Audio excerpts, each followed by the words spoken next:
हम जो बोल रहे हैं इस वाणी को आप कदापि सत्यता न मान करके आप ये मत सोच लेना कि एक बाबा बोल रहा है और हम उस बात को मान लें। कदापि नहीं मानना मेरी बात को। जय श्री महाकाल साथियों, जैसा कि आपको पता है कि जो वीडियो आने वाला है वो पहले वाले वीडियो का सेकंड पार्ट है, तो इस वीडियो को गौर से सुनिएगा। इसमें बहुत अच्छे अच्छे प्रश्नों के उत्तर बहुत ही सरलता से उन्होंने दिए और इन महाशय तक पहुंचने में हमें बहुत चेक जुगाड़ करना पड़ा और बहुत इंतजार करना पड़ा। इस वजह से इस वीडियो को लास्ट तक जरूर देखिएगा। जय श्री महाकाल। ऋण मनुष्य के पास में जन्म से 3 होते हैं।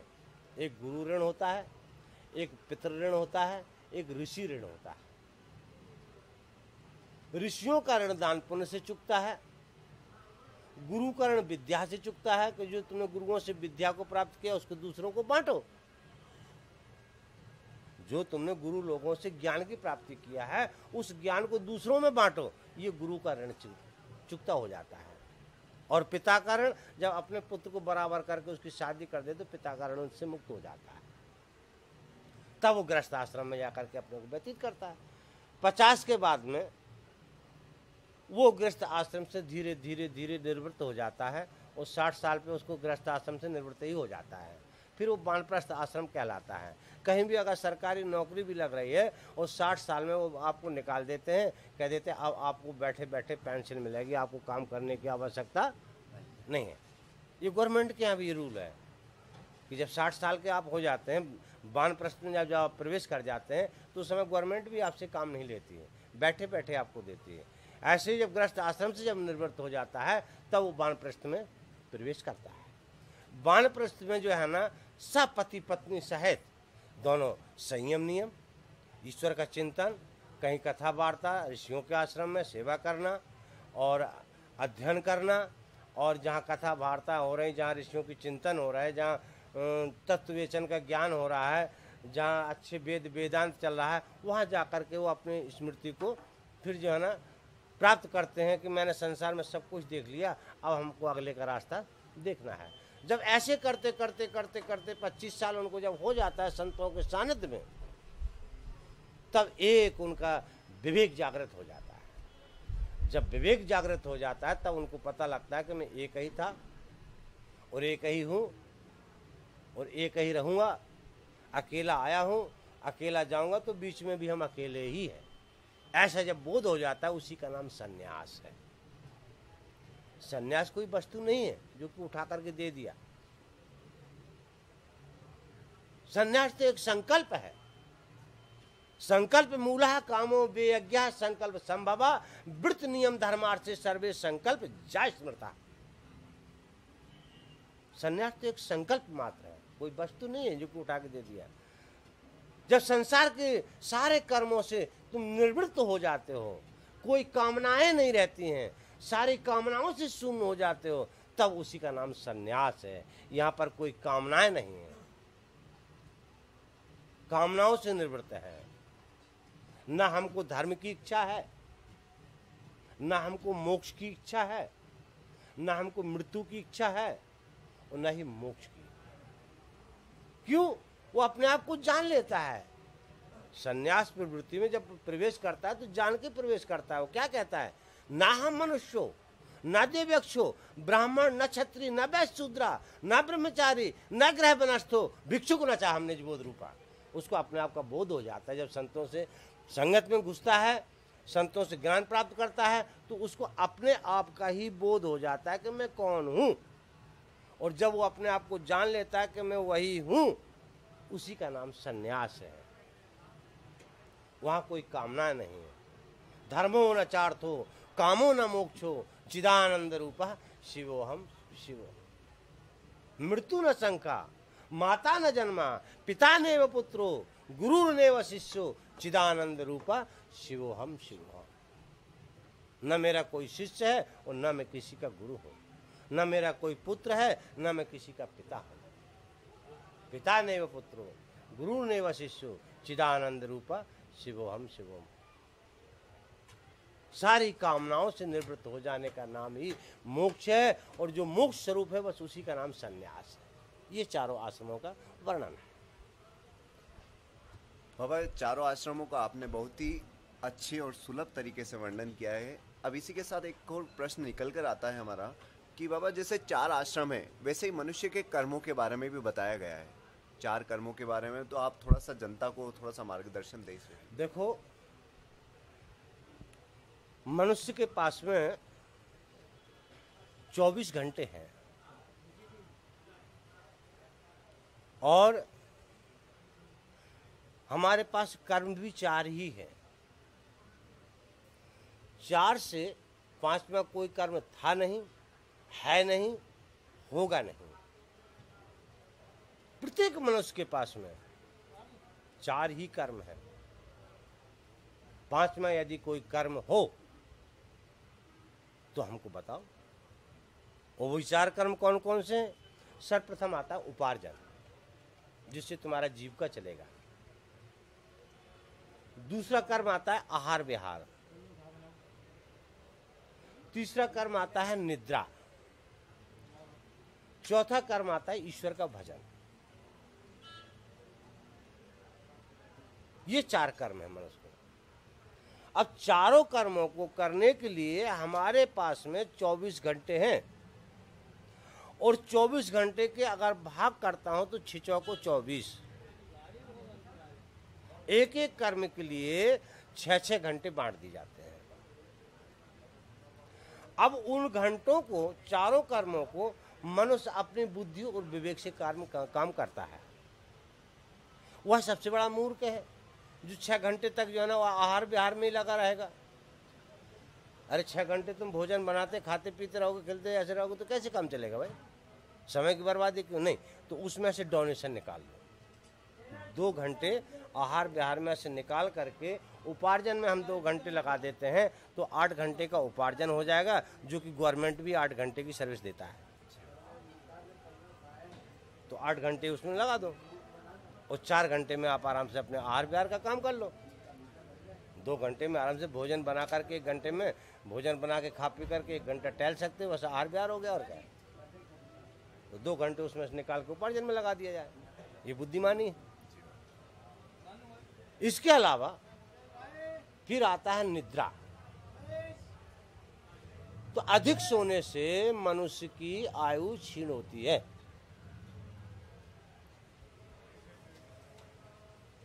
तो मनुष्य जो है ना, चलो ईमानदारी से अगर ईश्वर ने 6 घंटे आपको सोने के लिए दिए हैं तो सो सकते, कोई बात नहीं है। उन्हें योगी लोग तो, साधु सन्यासी तो 4 घंटा बहुत हो जाता सोने के। हमारा मुख्यमंत्री जो है ना, प्रधानमंत्री भी बताते, बोले बहुत कम सोते हैं वो। ऐसा सुनने को मिलता है कि वो 1-2 घंटे ही सोते, शायद वो निद्रा से जो है ना बहुत जो है ना परे हो चुके हैं। जो निद्रा पे अगर विजय प्राप्त कर लेता है उसको गुणाकेश कहा जाता है। हाँ, जिसने निद्रा के ऊपर विजय प्राप्त कर ली है उसका ही नाम गुणाकेश है। अर्जुन के 12 नामों में एक नाम है गुणाकेश, क्योंकि अर्जुन को जो है ना दिन और रात का भान नहीं था कि रात क्या होता दिन क्या होता। निद्रा के ऊपर उनकी विजय प्राप्त थी, इसलिए उनको गुणाकेश भी कहा जाता है। तो अधिक सोने से आयु क्षीण होती। मेरा कहने का मतलब ये है कि आप जो है ना 4 घंटे से अगर काम चला लें तो अति उत्तम बात है, और 2 घंटे उसमें से भी निकाल करके अगर आप उपार्जन में लगा देंगे तो आपको जो है ना 2 घंटे और उसमें बढ़ जाते 10 घंटे का काम हो जाता है। लोकल आदमी 8-10 घंटे काम लेता है तो उससे 10 घंटे का काम लग जाएगा तुम्हारा। इसके अलावा आता है हमारे पास में चौथा कर्म आता है क्या? ईश्वर का चिंतन, ईश्वर का भजन, जो कि मनुष्य मात्र का लक्ष्य है। दुर्लभः मानुष देहो देहुनाम क्षणभंगुरा तत्रापि दुर्लभः मन्नाय वैकुंठम प्रियदर्शनम। मनुष्य शरीर दुर्लभ, और वह मनुष्य शरीर मात्र और मात्र ईश्वर प्राप्ति के लिए ही भगवान ने भेजा है, जिससे यह जीव अपना कल्याण कर लेगा और मुझे प्राप्त हो जाएगा। अन्य योनियां भोग योनि है, मनुष्य योनि भोग योनि नहीं है, ये मोक्ष योनि है। मनुष्य शरीर से ही मोक्ष होता है और मनुष्य शरीर से ही बंधन होता है। अगर जीव चाहे तो मनुष्य शरीर पा करके अपने आप को कृतकृत हो जाता है, और मनुष्य अगर चाहे तो अपने विवेक को महत्व न दे करके वो दुर्गति को प्राप्त हो जाता है। इतना महत्व का है मनुष्य शरीर। लेकिन मनुष्य क्या करता है, देखो एक एग्जाम है, एक उदाहरण है। एक व्यक्ति अंधा है और एक गांव की चारों तरफ से दीवार है, गांव की या हरिद्वार की चारों तरफ से दीवार, एक बाउंड्री है, और उसमें एक ही जो है ना दरवाजा है। पूरे गांव की बाउंड्री है और उसमें एक ही दरवाजा, उसी से आना जाना पूरे गांव का होता है। अब एक अंधा व्यक्ति था, उसने कहा बोले भाई हमको बाहर जाना है तो हमको रास्ता दिखाओ। तो एक आदमी ने सोचा यार दरवाजा तो बहुत दूर है, ये दीवार नज़दीक है, इस सूरदास को एक दीवार पे हाथ रखवा देता हूँ, कह देंगे चले जाओ, बोले एक ही दरवाजा पार हो जाओगे। तो एक हाथ में सूरदास का डंडा है और एक हाथ दीवार पे है, और धीरे धीरे धीरे धीरे दरवाजे की ओर बढ़ने लगे। जब दरवाजा आ गया तो सूरदास के सर में खुजली लगा, तो वो सर खुजाने लगे। एक हाथ में डंडा है, दीवार से हटा कर के हाथ सर खुजाने लगे, तब तक वो दरवाजा निकल जाता है। फिर जब वो हाथ रखते हैं तो फिर पूरे गांव की परिक्रमा दे करके फिर दरवाजे पे आ जाते हैं, फिर खुजली लगती है, फिर पार हो जाते हैं। ऐसे ही यह मनुष्य संसार में काम, क्रोध, लोभ और मोह और अहंकार की जब खुजली लग जाती है तब वो 84 लाख योनियों को फिर भटक जाता है। काम, क्रोध, लोभ और मोह अहंकार की जब खुजली लग जाती है उसको, तो वो दरवाजा भूल जाता नहीं। तो बड़े भाग मानुष तन पावा, सुर दुर्लभ सद ग्रंथन पावा। मनुष्य शरीर बड़ा दुर्लभ है। साधन धाम मोक्ष कर द्वारा, पाए हुए परलोक सुधारा। यह मनुष्य शरीर क्या है, एक साधन का धाम है, मोक्ष का द्वार है। जिन्होंने जो है ना इससे का सदुपयोग किया है वही कल्याण के भागी बने हैं और वही मोक्ष को प्राप्त हुए हैं। ऐसा मनुष्य शरीर पा करके मनुष्य कृतकृत हो जाता है। और अगर अपने विवेक को और महत्व बुद्धि को नहीं देगा तो फिर वो 84 लाख की दोनों की तैयारी कर ले। इसलिए कहा जाता है कि आपके दोनों हाथों में लड्डू है, एक में मोक्ष है, एक में भोग है। आपको क्या चाहिए, यह परमात्मा ने आपको विशेष करके विवेक दिया है। अन्य योनियों में विवेक प्रधान नहीं है, मनुष्य योनि ही विवेक प्रधान है। अगर आपने और हमने अगर उस विवेक को महत्व दिया है तो हमारी जिंदगी सुलभ और सरल है और ईश्वर की प्राप्ति सरल है। यद्यपि ईश्वर तो कहीं गया ही नहीं है, वो तो सतत प्राप्ति ही है, लेकिन उसको जानने में बुद्धि संयोग होती है। उसको जाना जाता है, ईश्वर को जाना जाता है, संसार को माना जाता है। जितना भी संसार का संबंध है वो सब माना हुआ है। ईश्वर को जाना जाता है, संसार को माना जाता है। ये मुख्य बाबा एक और प्रश्न है यहाँ पर कि आज जो दान है, दान करते हैं मनुष्य, तो उसकी महिमा का वर्णन कीजिए। थोड़ा सा बताइए कि दान क्यों जरूरी है मनुष्य के लिए। आज सब कर्म करता है मनुष्य, पर वो दान कहीं ना कहीं इंसान भूल जाता है, कहीं उसमें थोड़ा सा मोह आ जाता है किसी चीज़ को लेकर। तो इस दान का क्या महत्व है मनुष्य के जीवन में, कैसे? देखिए, गीता का 13वें अध्याय का पहला श्लोक है, इदम शरीरम कौन्ते क्षेत्र मिथ्य विधीयते यतदो तम प्राहु क्षेत्रक इति तद्दुतः। इदम शरीरम, यह शरीर, इदम शरीरम कौन्ते क्षेत्र, इस शरीर को भी एक क्षेत्र कहा गया है। जैसे भूमि जो क्षेत्र है उसी प्रकार से इस शरीर को भी क्षेत्र कहा गया है। क्षेत्र क्षेत्रज्ञ के नाम से जो है ना गीता में इसका वर्णन आया है। कहीं प्रकृति पुरुष के नाम से इसका वर्णन आया है, कहीं अपरा और परा प्रकृति के नाम से इसका वर्णन आया है। यहाँ पर 13वें अध्याय में क्षेत्र और क्षेत्र यज्ञ के नाम से वर्णन आया है इस शरीर को लेकर के। तो इस शरीर भी एक क्षेत्र है। इस प्रकार से शरीर से जिस प्रकार से तुम कर्म करोगे उसी प्रकार का फल प्राप्त होता है। रही बात दान की, आपने पूछा कि दान का तात्पर्य क्या है, तो दान का तात्पर्य ये है कि धन की 3 गतियां होती हैं। मनुष्य के पास में जो पैसा है उसकी 3 गतियां होती हैं। पहली गति होती है उसका भोग, धन की प्रथम गति भोग। भोग का तात्पर्य समझना पड़ेगा। भोग का तात्पर्य ये नहीं है कि उल्टे सीधे कर्मों में भोग लगाओ, नहीं, वो नहीं। भोग का तात्पर्य होता है कि अगर ईश्वर ने तुम्हारे को धन दिया है तो अपने बच्चों को पढ़ाओ लिखाओ, ये भोग है। बच्चों को लायक बनाओ, अच्छे खाओ पियो, अच्छा मकान बनाओ, अच्छे वस्त्र पहनो,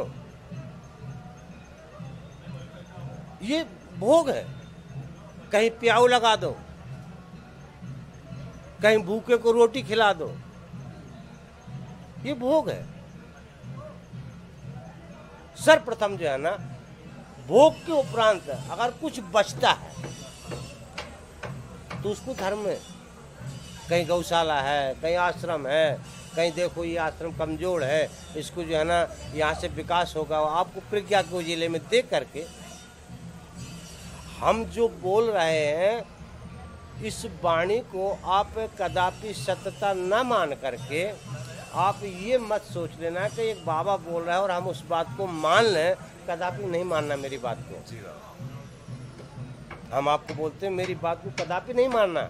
यदि तुम्हारी प्रज्ञा के उजेले में, यदि भी तुम्हारा विवेक कहता है कि ये बात सत्य है, तो स्वीकार करना, उन्हें मेरी बात को कदापि मत मानना। ईश्वर ने यदि भी तुम्हारे को दिया, तुम्हारे भोग के उपरांत अगर कोई बचता है तो वह दूसरों को वितरण करना। स्वामी रामकृष्ण देव परमहंस एक क्लर्क की नौकरी किया करते थे। स्वामी रामकृष्ण देव परमहंस एक क्लर्क की सर्विस किया करते थे, क्लर्क थे। तो वो क्या करते थे, जब उनको तनख्वाह मिला करती थी तो सर्वप्रथम तनख्वाह लेकर के अपनी पत्नी के पास जाया करते थे, शारदा के पास। उनकी पत्नी का नाम शारदा था। तो वो कहते थे, वेल देवी, आज ये तनख्वाह मिली है, आप बताइए महीने का क्या राशन चाहिए आपको, एक लिस्ट बनाइए। तो एक महीने का राशन की जब वो लिस्ट बना दिया करते थे, तब स्वामी रामकृष्ण देव परमहंस जो वो लिस्ट बनाया करते थे, उससे सवा अनाज पानी, सवा राशन लाया करते थे। आपके बच्चे ने 1 रुपया मांगा और तुमने 1.5 दे दिया तो खुश हो जाएगा। उनकी पत्नी अगर 100 रुपये का राशन मांगा करते तो 1,500 का भर दिया करते थे कि हाँ अब हम महीना पार कर जाएंगे। फिर बच्चों के पास जाया करते थे, बेटे तुम बोलो क्या चाहिए, फीस तुम्हारी, कपड़े तुम्हारे, क्या चाहिए तुम 1 महीने का, हमको बताओ बजट। तो वो 1 महीने का बच्चे, उनके 2 लड़के थे, स्वामी रामकृष्ण देव परमहंस के 2 बच्चे थे। तो जब वो अपना हिसाब बता दिया करते तो उनको निवृत्त कर दिया करते थे। इसके बाद में जो उनके पास पैसा बचता था तनख्वाह का, वो गरीबों में बांट दिया करते थे। किसी को किताब है, किसी को पेन है, जो बच्चे पढ़ने लिखे सामर्थ्य नहीं थे, उन गरीबों में वो वितरण कर दिया करते थे। तो उनके पड़ोसी, उनके साथ वाले, उनकी ब्रांच वाले सब कहा करते थे, अरे रामकृष्ण बोले, हाँ। बोले तुम क्या करते हो? अरे कम से कम बच्चों के लिए तो कुछ जमा करके तो रखो, हैं? तुम सारा माल लुटा देते हो, बच्चों के लिए तो कुछ जमा करके रखो। तो वो कहने लगे, बोले रामकृष्ण के 2 ही बच्चे नहीं है, सारे बच्चे राम के ही तो हैं, इसलिए मैं उनको बांट देता हूँ, सारे बच्चे राम के ही तो हैं। तो इस प्रकार से जब भोग से तुम्हारे से जब निवृत्त हो जाते हैं तो कुछ पुरुषार्थ करो। पुरुषार्थ से मनुष्य का जीवन भविष्य बनता है। अपने क्षेत्र में करो या तीर्थ में करो, तीर्थ का किया हुआ दान अक्षय होता है, कभी नष्ट नहीं होता है। तो धन की जो है ना 3 गतियां होती हैं। सर्वप्रथम होता है भोग, में भोग का वर्णन कर रहा था। पहला होता है भोग, भोग के बाद दूसरी गति आती है दान। अगर तुम्हारे को भोग से बचता है तो उसको दान पुण्य में लगाओ, अच्छे कर्म में लगाओ, देख करके। ये नहीं कि जहां बहुत भरा पड़ा हुआ है वहीं डाल दो। हम देख रहे हैं बहुत सी गौशालाओं में गायों को चारा देखो सूखा खिला रहा है, उस पैसे का दुरुपयोग हो करके मैंने आंखों से देखा। अगर कोई इस बात का मेरे से क्वेश्चन करे तो मैं बता भी सकते हैं कि ये गौशाला में देखिए क्या दुर्गति हो रही है गायों की। उसके नाम से, गायों के नाम से वो शोषण कर रहा है, घर परिवार बना रहा है, गायों को नहीं खिला रहा है। तो आंखों से देख करके विवेक से देखो कि कौन सी गरीब गौशाला है, कहाँ गाय को चारा नहीं है, वहां पर चारा डालो, उसको पैसा मत दो, उसको चारा दो उन गायों को। नहीं तो गौशालाओं के रूप में जो है ना उपार्जन चल रहा है, हम देखा है। सारी गायों की तो मैं नहीं कह सकता हूं, कुछ हमारी नजर में है। सारी गौशालाओं को नहीं कहूंगा, लेकिन कुछ मेरी नजर में है। तो इस प्रकार से जो है ना दान पुण्य करो, ये दूसरे धन की गति है। और जब व्यक्ति बच्चा दान भी नहीं करता है, सदउपयोग भी नहीं कर पाता है, तब उस धन की जो है ना विनाश गति होती है। हाँ, तब उस धन का विनाश होता है। विनाश किस प्रकार से होता है? कहीं कलह होगा, झगड़े होंगे, केस लगेगा, कोर्ट कचहरी जाओगे, कोई बीमारी हो जाएगी, डॉक्टरों को दोगे, है ना। तो मैं भगवान से प्रार्थना करता हूँ कि ऐसा ना हो करके सद्बुद्धि दे और उसका सदुपयोग हो, है ना। तो धन की 3 गतियां होती हैं। प्रथम होता है भोग, द्वितीय होता है दान, तृतीय होता है विनाश। ये धन की 3 गतियां होती हैं। अब मनुष्य अपने विवेक से जो करना चाहे कर सकता है, वह स्वतंत्र है। बाबा एक अंतिम प्रश्न मैं पूछना चाहूँगा।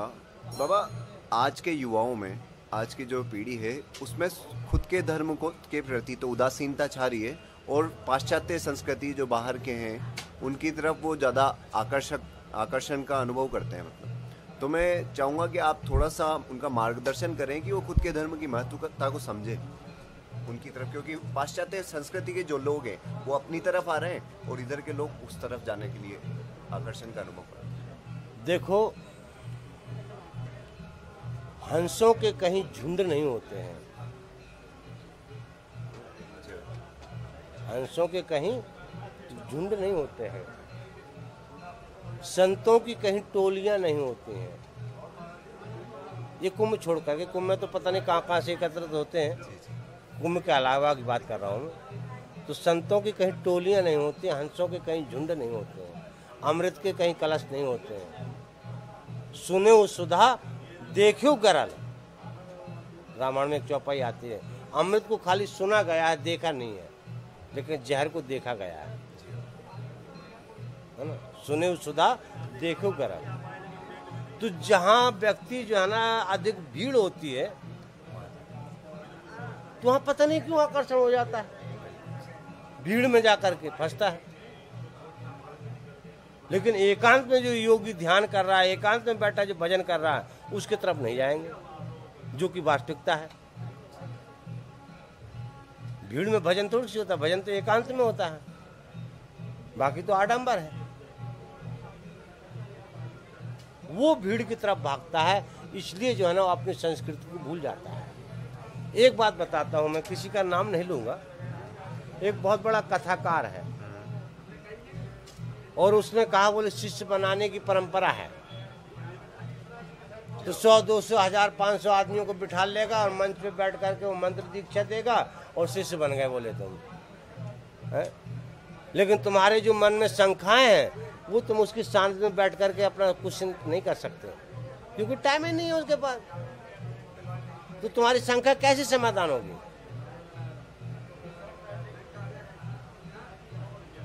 जब उस व्यक्ति के पास हजारों की भीड़ है तो आपसे मिलने का टाइम नहीं है उसको, तो तुम अपने मन की बात कैसे कह सकते हो उसके पास? मन की बात उसी से कह सकते हो जो शांत बैठा है, वहां भीड़ नहीं है। सत्य अकेला चलता है। रविंद्रनाथ टैगोर बंगाल के एक महाकवि हुए, रविंद्रनाथ टैगोर। उन्होंने कोई कवित्व गाया था, एकला चलो एकला चलो। रविंद्रनाथ टैगोर ने एकला चलो एकला चलो, उन्होंने एक कवित्व गाया था। इन महापुरुषों ने जो चिंतन किए ये मिथ्या नहीं है, यथार्थ है। उन महापुरुषों की अगर वाणियों पे हम चलेंगे तो हमको बहुत कुछ मिलेगा, और भीड़ की तरफ भागेंगे तो धक्के में गिर जाओगे। इसलिए रविंद्रनाथ टैगोर का मेरे कभी कभी स्मरण होता है, एकला चलो एकला चलो। जहाँ एकांतता है वही सब कुछ है। छाया माया एक सी बिरला जाने कोई, वो भागत के पीछे पड़े सन्मुख पीछे होए। अपनी ही परछाई को तुम जब पकड़ने के लिए दौड़ोगे तो परछाई तुम्हारे से बहुत दूर भागेगी, और तुम परछाई को छोड़ करके भागोगे तो तुम्हारे पीछे पीछे परछाई दौड़ जाएगी। ऐसे ये संसार है। संसार की तरफ अगर तुम पकड़ने के लिए दौड़ोगे तो संसार तुम्हारे हाथ आने वाला नहीं है, और संसार को छोड़ करके ईश्वर की तरफ जब दौड़ोगे तो संसार तुम्हारे पीछे दौड़ लेगा और ईश्वर को प्राप्त कर लोगे। इसलिए एकला चलो, रविंद्रनाथ टैगोर। इन महापुरुषों के चिंतन बड़े गहरे रहे होंगे, स्मरण होता है, आदरणीय है वो। कितना गहरा चिंतन रहा होगा उन लोगों का। अच्छी बात है, समाज को मार्ग दिखाया उन्होंने, इसलिए आज हम उनको याद कर रहे हैं। ऐसे ही महापुरुष आते रहें और समाज को मार्गदर्शन देते रहें, यही मेरी कामना है। तो साथियों, आज की वार्ता बहुत रोचक रही और हमें बहुत सारे प्रश्नों के उत्तर मिले, और साथ ही हम बाबा से प्रार्थना करते हैं कि हम जब दोबारा आएँ कुछ प्रश्नों के उत्तर हम अगली बार जरूर लेंगे, बाबा से जरूर हमारी मुलाकात होगी। तो बाबा से प्रार्थना करते हैं कि बाबा फिर से हमें इसी तरह मार्गदर्शन दे, क्योंकि आज के प्रश्न थे कुछ लोगों के, बहुत कम प्रश्न थे वो। इसके बाद अभी पारिवारिक जीवन के, लक्ष्यों के, सफलताओं से रिलेटेड भी क्वेश्चन हम पूछेंगे, तो उसके लिए हम अगली मुलाकात करेंगे बाबा से। फिलहाल के लिए इतना ही। जय श्री राम, जय श्री राधे कृष्ण। तो उम्मीद करते हैं कि वीडियो आपको पसंद आया होगा, और यदि आप लोगों के कुछ सवाल हैं जो आप साधु लोगों से पूछना चाहते हैं तो अभी जाकर कमेंट बॉक्स में उन्हें लिख दें। और अगर आपने अभी तक YouTube चैनल सब्सक्राइब नहीं किया है तो सब्सक्राइब कर बेल आइकन पर क्लिक करें। जय श्री महाकाल।